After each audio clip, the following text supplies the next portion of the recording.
আসসালামু আলাইকুম। নতুন আরেকটি রেসিপি দেখার জন্য সবাইকে আমন্ত্রণ জানিয়ে শুরু করছি আজকের রেসিপি। আজ আমি আপনাদের সঙ্গে শেয়ার করব সকালের নাস্তার জন্য এগ চিজ পরোটা। আর এই পরোটাটা খেতে কিন্তু ভীষণ মজা। তাহলে ভিডিওটি শুরু থেকে শেষ পর্যন্ত দেখতে থাকুন। পরোটাটা তৈরি করার জন্য এখানে আমি একটা বাটি নিয়ে নিলাম আর 1 কাপ পরিমাণ ময়দা নিয়েছি। আপনারা চাইলে কিন্তু আটাটাও নিতে পারবেন। তারপর এখানে দিয়ে দিচ্ছি 1 চা চামচ পরিমাণ লবণ, 2 টেবিল চামচ পরিমাণ রান্নার তেল, লবণ আর এই ময়দাটাকে হাত দিয়ে ঠিক এভাবে ডলে ডলে করে আমি মিশিয়ে নিচ্ছি। হাত দিয়ে কিন্তু ভালো করে তেলটা ময়দার সাথে এভাবে ডলে ডলে লাগিয়ে নিতে হবে। তেলটা ময়দার সাথে আমি হাত দিয়ে ভালো করে ডলে মিশিয়ে নিয়েছি। আর ময়দাটা কতটা সুন্দরভাবে তেলের সাথে মিশে গিয়েছে একটু খেয়াল করে দেখুন। ময়দাটা যখন হাত দিয়ে এভাবে চাপ দিয়েছি একসাথে কিন্তু সবটা জড়ো হয়ে গিয়েছে। আবার আঙুলটা দিয়ে চাপ দিলেই কিন্তু ভেঙে যাচ্ছে। ময়দার ডোটা যদি আমাদের পারফেক্ট হয় তাহলে কিন্তু পরোটাগুলো পারফেক্ট হবে। ডোটা করার সময় অবশ্যই এই দিকটা খেয়াল রাখবেন। অল্প অল্প নর্মাল পানি দিয়ে তারপর আমি ডোটা করে নিয়েছি।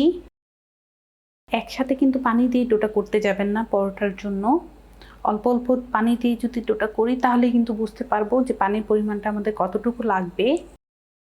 একসাথে যদি বেশি করে পানি দিয়ে দেই তাহলে কিন্তু এই ডোটা নরম হয়ে যাবে। অল্প অল্প পানি দিয়ে ডোটা আমি করে নিয়েছি। আর ডোটা কিন্তু আমাদের একটা সফট ডো হবে। এই যে দেখুন। এখন আমাদের যেটা করতে হবে এই ডোটাকে আমি 5 মিনিট রেস্টে রেখে দিব। এখানে একটা বাটি নিয়ে নিলাম আর এই বাটির মধ্যে একটা ডিম ভেঙে নিয়ে নিব। তারপর 1 চিমটি পরিমাণ লবণ দিয়ে দিচ্ছি।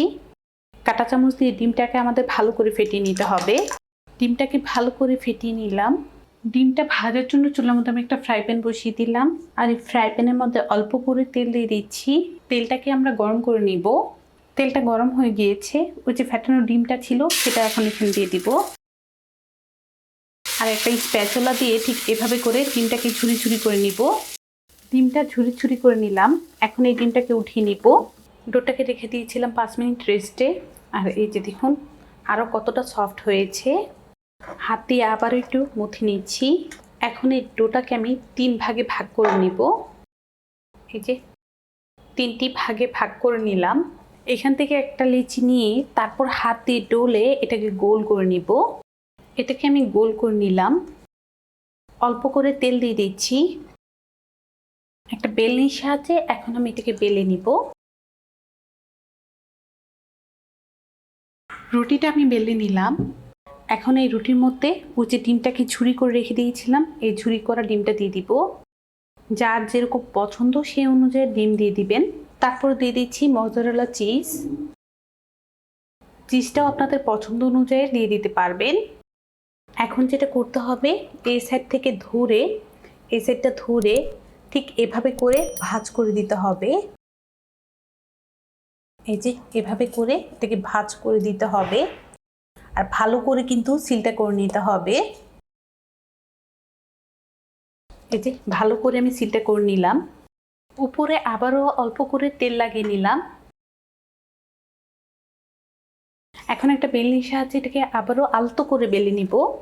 জোরে জোরে কিন্তু বেলা যাবে না, যেহেতু এটার ভিতরে আমরা পুর দিয়েছি।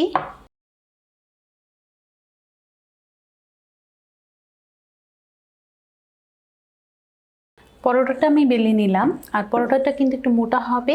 এই যে এখন এটা ভাজার জন্য চলে যাব চুলায়। পরোটাটা ভাজার জন্য চুলার মধ্যে আমি একটা ফ্রাই প্যান বসিয়ে দিলাম।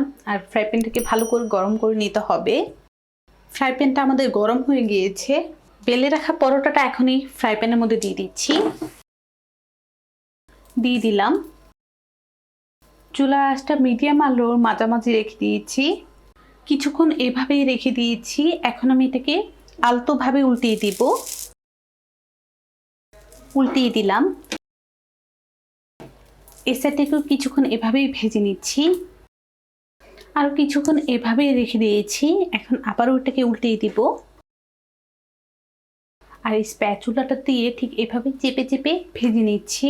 প্রথমেই কিন্তু পরোটাটা তেল দিয়ে ভাজা যাবে না, এভাবে খালি প্যানের মধ্যে এটাকে ভেজে নিতে হবে। এখন আমি এখানে 1 চা চামচ পরিমাণ তেল দিয়ে দিচ্ছি। আপনারা চাইলে কিন্তু বাটার দিয়েও এই পরোটাটা ভেজে নিতে পারেন। অনায়াসেই কিন্তু বাচ্চাদের টিফিনে এটা দিয়ে দিতে পারবেন। আর খুব পছন্দ করেও খাবে বাচ্চারা। আর মাশাআল্লাহ দেখুন এটা কিন্তু ফুলে উঠতেছে।